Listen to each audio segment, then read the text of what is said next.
Bugun sizlar bilan Gezi bo'yida joylashgan Jimil somsani bir ko'raylik. Qarshida Jimil somsa haqida bilarmidingiz? Bilmasangiz, sizga ko'rsataman.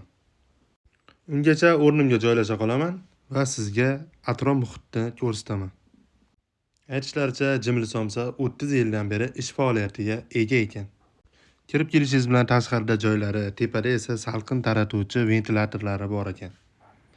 Hovlini ichida ham joy, xohlasangiz alohida xonalar ham mavjud ekan. Konditsionerli xonaga yo'q demassiz. Mana shunday issiq kunda va issiq tandirga kirib somsa yopishni o'zi bo'lmaydi. Somsachi akani mehnatiga shunchaki qoyil qolsa arziydi. Men o'zimga chalob bilan svej salat ayta qoldim. Somsa kiyunicha yaxtekkina chalobdan bahramand bo'lib turdim.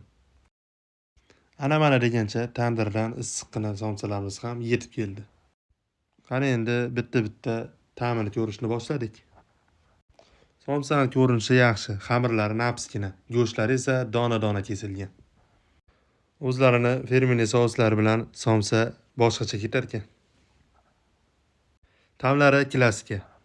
To'g'risini aytsam, sousi meni shaydo qildi. Achchig'i o'rtacha, ja achchiq emas. Somsani ko'rinishiga kelsak, boshqa somsalardan ajralib turar ekan. Somsa uch-suzsiz qanday bo'ladi? Shu videoni somsa olib bermoqchi bo'lgan tanishingizga uyalmay jo'natsangiz ham bo'laveradi. Salat deganda issiq kunda yaxtay qatiqli salatga baribir hech qaysi teng kelmaydi.